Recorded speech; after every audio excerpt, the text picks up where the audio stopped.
بسم الله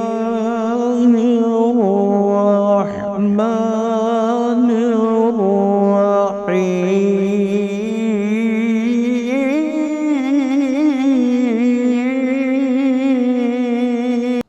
நீண்ட நாட்கள் எங்களது சபையின் தலைவராக இருந்தவர்கள், நினைத்திருக்கிற மூத்த அறிஞர் பெருமகனார், பல்லாயிரக்கணக்கான ஆலிம்களின் ஆசான், இப்பொழுதும் பன்னூற்றுக்கணக்கான ஆலிம்களை இந்த உலகத்திற்கு வருடம் தந்து கொண்டிருக்கக்கூடிய ஒரு சிறந்த வீர சோழர் ஹைராத் இஸ்லாம் என்று சொல்லப்படுகின்ற அரபு கல்லூரியின் முதல்வர், எங்களது ஜமாத் உலமா சபையின் இன்று அவர்கள்தான் கௌரவ தலைவர், மாநில ஜமாத் உலமா சபையாவுடைய கௌரவ தலைவர். இத்தனை சிறப்புகளுக்கு உரிய கண்ணியமிகு ஹதரத் பேரு சொல்வதற்கு சிரமம், உங்களுக்கு தெரிய வேண்டியதற்காக மட்டும் சொல்கிறேன். கன்சுல் உலூம் ஞானங்களின் பொக்கிஷம் என அழைக்கப்படக்கூடிய மௌலானா அல்ஹாஜ் ஓஎம் அப்துல் காதிர் பாக்கி ஹதரத் பிறந்தையர் அவர்கள், கண்ணியமே ஹதரத் அவர்கள் இப்பொழுது வாழ்த்துறை துவாவாக வழங்குகிறார்கள். இன்ஷா அல்லாஹ்.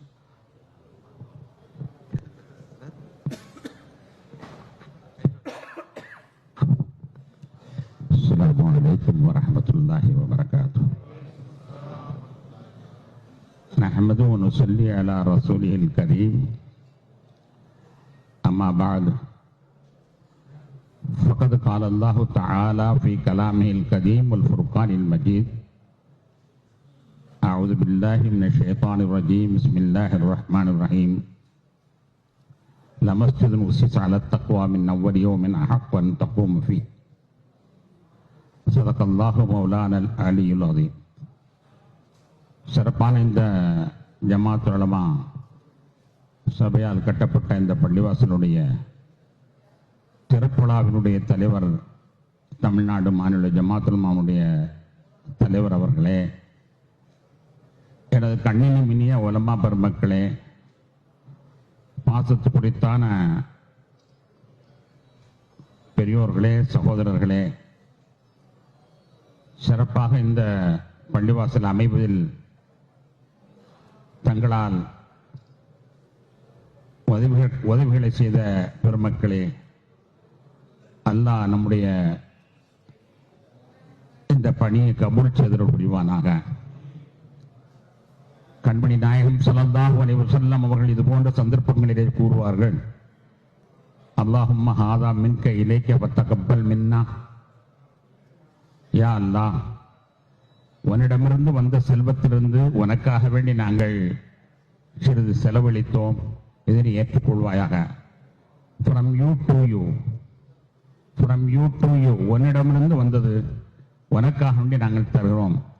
நீ அள்ளி தந்தாய், நாங்கள் கிள்ளி தந்தோம், எங்களுக்கு கபூல் செய்வாயாக என்று கேட்பார்களே, அதே துவாவையை நானும் இப்பொழுது செய்து கொள்கிறேன். அல்லாஹு தாலா கபூல் செய்தல் புரிவானாக. இதன் பொருட்டால் இறையில்லமாம் திருக்கஅபத்துல்லாவை திரும்பவும் தவாஃப் செய்யும் பாக்கியமும், ஈருலக நாதரின் பெருமானார் முஹம்மது ரசூலுல்லாஹி ஸல்லல்லாஹு அலைஹி வஸல்லம் அவர்களை திரும்பவும் ஜியாரத் செய்வதுடன் அவர்களை கனவிலும் நனவிலையும் கண்டு விழித்து நேரிலும் உரையாடி மகிழ்ந்து அவருடன் இணைந்து சொர்க்கத்திற்கு செல்லும் பாக்கியமும், அங்கு அல்லாஹ்வை காணுகின்ற லிகா என்னும் பாக்கியமும் நம் அனைவர்களுக்கும் நசீபாக்கி அருள் புரிவானாக. வாழும் காலமெல்லாம் லா இலாஹ இல்லல்லாஹ் முஹம்மது ரசூலுல்லாஹ் என்ற திருக்கலிமாவின் அடிப்படையில் வாழ்ந்து இவ்வுலகத்திலிருந்து பிரியும் தருணத்தில் அத்திருக்கலிமாவை கூறிய வண்ணமே நம்முடைய இறுதி மூச்சும் இறுதி பேச்சும் நிறுத்தம் பெறுவதற்கு நல்லுதவி செய்தல் புரிவானாக. கண்ணியத்திற்குரியவர்களே, இந்த சம்பவத்தை பார்த்தவுடன் எனக்கு கண்மணி நாயகம் ஸல்லல்லாஹு அலைஹி வஸல்லம் வரலாற்றில் நடந்த ஒரு நிகழ்ச்சி நினைவுக்கு வருகிறது. உஹது தற்காப்பு யுத்தம் முடிவுற்ற நேரம் அல்லாஹ் இஸ்லாமியர்களுக்கு மிகப்பெரிய வெற்றியை தந்து விட்டான். 70க்கு மேற்பட்ட எதிரிகள் கொல்லப்பட்டார்கள், 70க்கு மேற்பட்ட எதிரிகள் கைது செய்யப்பட்டார்கள். அந்த நேரத்தில் ஹஜ்ரத் அப்துல்லாஹ் பின் மஸ்ஊத் ரலியல்லாஹு அன்ஹு அவர்கள் பெருமானாரிடத்தில் வருகிறார்கள்.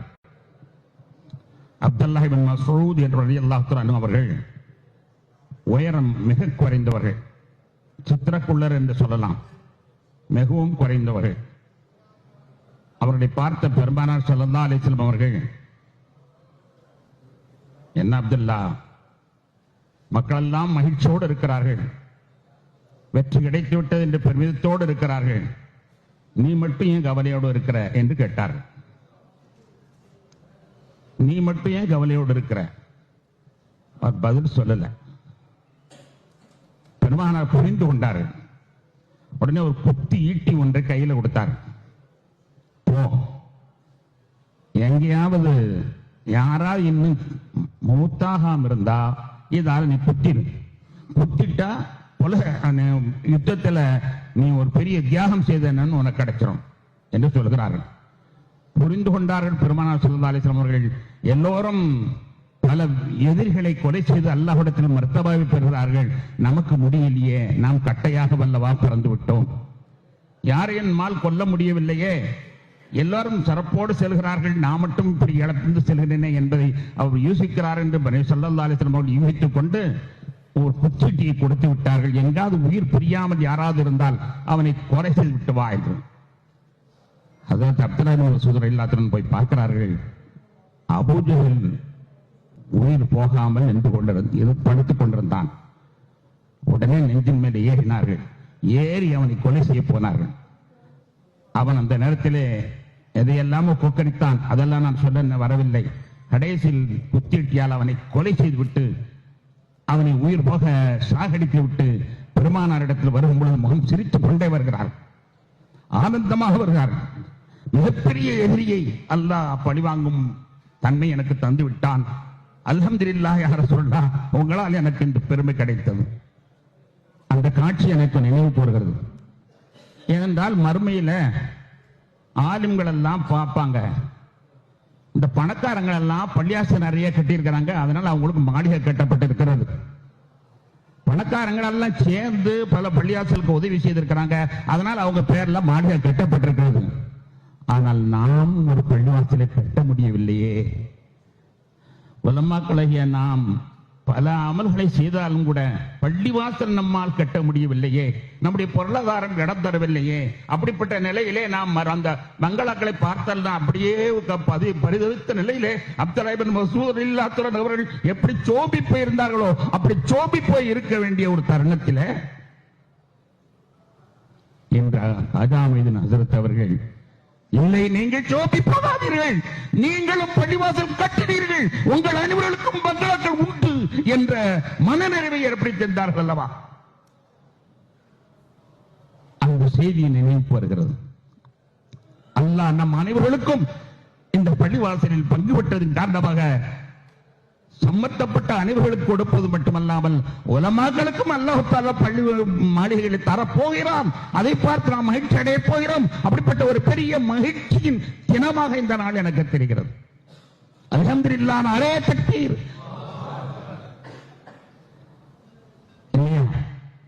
உலமாக்களுக்கு இவ்வளவு நல்ல காரியம் பண்ணோம், தனி பள்ளியாசை கட்ட முடியலையே. அவங்க மாளிகை இருக்கு, அவருக்கு மாளிகை இருக்கு, இவருக்கு மாளிகை இருக்கு, மறு உலகத்துல நமக்கு மாளிகை இல்லையே. மற்ற அமல்கள் செய்திருக்கிறோம், அது வேறு. இந்த வகையில நாம் வீக்னஸா இருக்கிறோமே என்று வருத்தப்பட்ட எங்களை போன்றவர்களுக்கு முன்னால் தரை நிமிர வைத்து உங்களுக்கும் பங்களா தருகிறேன் என்று ஹஸரத் அவர்கள் முயற்சி, நாம் மற்றவர்கள் எல்லாம் சேர்ந்து அதை செய்திருப்பது மிக மகிழ்ச்சியான செய்தி. அல்லாஹ் தஆலா உலமாக்களை கபூல் செய்து புரிவானாக. கண்ணியத்திற்குரியவர்களே, பள்ளிவாசல் கட்டுதல் என்பது ஒவ்வொருவரும் ஒரு பள்ளிவாசல் கட்டணும். நினைத்து வச்சுக்கோங்க, ஒவ்வொரு தடவையும் ஒரு பள்ளிவாசல் கட்டணும். ஏன் தெரியுமா? இந்த உலகத்துல நம்ம 4 காசு சேர்ந்த உடனே என்ன செய்யறோம் தெரியுமா? ஒரு வீடு கட்டுறோம். ஏன்னா எலி வளையானாலும் தனி வளை வேணும். கூட்டு குடும்பத்தை இப்ப கிடையாது. அதனால நம்ம பள்ளிவாசல எல்லாருமே ஒரு வீடை கட்டுறோம். சந்தேகம் இல்லாமல் வீடு கட்டுறோம். பணத்தை முடக்கி எப்படியாவது வீடு கட்டுறோம். நமக்கு ஒரு தனி வீடு வேணும் என்று மனிதன் ஆசைப்படுகிறான். அவனோட மென்டாலிட்டி, அவனுக்கு தனி வீடு வேண்டும். அது மட்டுமல்ல, சாதாரணமாக சென்னை போன்ற பெருநகரத்தில் ஏதோ ஒரு வேலையை வைத்துக் கொண்டு வந்தால் கூட சொந்தக்காரங்கள் 1000 பேர் இருக்கலாம். ஆனால் அதையெல்லாம் விட்டு ஒரு ரூம் புக் பண்ணிட்டா நாம் அக்கடான் புரண்டு எழுந்திருச்சு ஓடி வந்து அழகா நம்ம வேலையை முடிச்சு வந்துடலாமே என்று சாதாரணமாக ஒரு பெருநகரத்திற்கு சென்றாலே ஒரு ரூம் புக் பண்ணிடுறான். ஏன்னா நமக்குன்னு ஒரு ரூம் வேணும் இல்லையா? மனிதனுடைய மென்டாலிட்டி என்ன? நமக்குன்னு ஒரு ரூம் வேணும், நமக்குன்னு ஒரு இடம் வேணும். பணக்காரங்களாம் என்ன செய்யறாங்கம்மா, கொடைக்கானல் போனா அங்க ஒரு பங்களா கட்டிடுறாங்க. எனக்கு கொடைக்கானல் அந்த கூட்டத்துல போய் நம்ம செஞ்சு கட்டிக்க முடியாது, நமக்கு அங்க ஒரு வீடு கட்டிருச்சுன்னா அழகா போய் பிடிச்சிடும். குற்றாலத்துல ஊட்டியில பங்களாக்களை தனியா கட்டுறாங்க. ஏன்னா நம்மகிட்ட காசு இருக்கு, அங்க ஒரு பங்களா கட்டிடுவோம், நல்லா அழகா போயிட்டு வந்துடலாம் என்று நினைக்கக்கூடிய மென்டாலிட்டி மனிதன் உள்ளது. மனிதன் தனக்கு தனி இருப்பிடம் வேண்டும் என்று எண்ணுகிற ஒரு மனப்பான்மை. அப்படி உள்ளவன் மறு உலகத்துக்கு போனா அங்க ஒரு வீடு வேணும் என்று ஆசைப்பட வேணாமா? இங்கேயாவது 100 வருஷத்துக்குள்ள செத்து போவான், 150 வருஷத்துல செத்து போயிடுவான். ஆனா அங்க அப்படி இல்ல, கோடான கோடான கோடான கோடான கோடான கோடி ஆண்டுகள் வாழக்கூடிய அந்த இடத்துல நமக்கு வீடு இல்லையா? இங்க வீடு இருக்குன்னா அங்க வீடு வேண்டாமா? வேணுமே வேண்டாம்.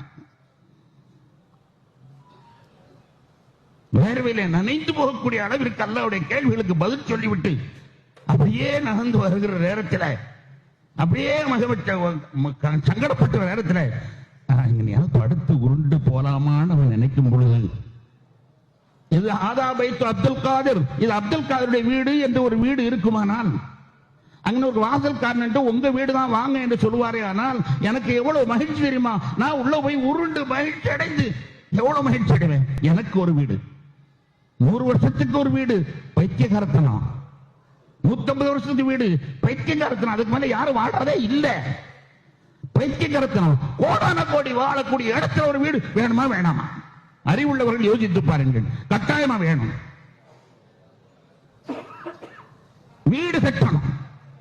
அந்த வீடு பெருமானார் ஸல்லல்லாஹு அலைஹி வஸல்லம் அவர்கள் பணக்காரர்களுக்கு மட்டும் அதிகம் சொல்லல, ஏழைகளுக்கும் சேர்த்து அதிகம் சொன்னாங்க. ரசூலுல்லாஹ் பொதுவான ஆளு, பணக்காரங்களுக்கு அது மட்டுமல்ல, ஏழைக்கு மட்டும், ஏழைக்கும் சேர்த்தான் சொன்னாங்க. வலவு மஃபஸ கத்தாத்தின், வலவு மஃபஸ கத்தாத்தின், காடை குருவின் கூடு அளவாவது ஒரு பள்ளிவாசல் ஒன்றால் கட்ட முடியாதா? காடை குருவின் கூடு பள்ளிவாசல் கட்டணும்னு சொன்ன உடனே அந்த காப்பாத்து அல்லா பரக்கத் செய்யணும். இங்க உலமாக்களும் சேர்ந்து கட்டிருக்காங்க. ஆனா பெரிய பள்ளிவாசல் கட்டணத்துக்கு அவசியம் இல்லை. உனக்கு மலவு மஃபஸ கத்தாத்தின், காடை குருவின் கூடு அளவாவது ஒரு பள்ளிவாசல் கட்டு முடியாதா? ஒரு லட்சம் ரூபாய்க்கு வீடு கட்டல, காடை குருவியின் கூடளவு ஒரு இடத்துல எங்க ஒரு ஏதோ பஸ் ஸ்டாண்ட்ல ஏதோ மக்கள் வந்து ஒளி செஞ்சு விட்டு தொழுதுட்டு போற மாதிரி ஒரு சின்ன வீடு கட்ட முடியுமா? முடியாதா? பணக்காரர்கள் கட்ட முடியும், ஏழைகளும் கட்ட முடியும். ஏனென்றால் அளவு என்ன தெரியுமா? அந்த வீட்டினுடைய அளவு மலவு மஃபஸ கத்தாத்தின், காடை குருவின் அளவு கட்ட வேண்டும். ஒவ்வொருவரும் எண்ணம் வைத்துக் கொள்ளுங்கள், 100 வருஷம் இந்த உலகத்தில் கட்ட எனக்கு மிச்சம் இல்லை, அங்க எனக்கு வீடு வேணும். நான் வேட்டு விறுவிறுத்து போன உடனே எனக்கு ஒரு பேர்ல வீடு வேண்டும் என்று நீங்கள் எண்ணுங்கள். அல்லாஹ் உதவி செய்வான். நீங்கள் சின்ன வீடவோ பெரிய வீடோ எப்படியாவது இங்க நாம் கட்டி ஆக வேண்டும். அது நம்முடைய பள்ளிவாசல் கட்ட வேண்டும் என்பது நம்முடைய கொள்கைகளின் உயிர்ப்புச்சாக நாம் எடுத்துச் செல்வோமாக. அல்லாஹ் அனைவருக்கும் இந்த தௌஃபீக்கை தந்திர முடியுமானாக என்று கேட்டு வாய்ப்பளித்த அனைவருக்கும் நன்றி கூறி நிறைவு செய்கிறேன். வாஹிர் தஅவானா அல்ஹம்துலில்லாஹி ரப்பில் ஆலமீன். அஸ்ஸலாமு அலைக்கும் வரஹ்மத்துல்லாஹி வபரகாத்துஹு.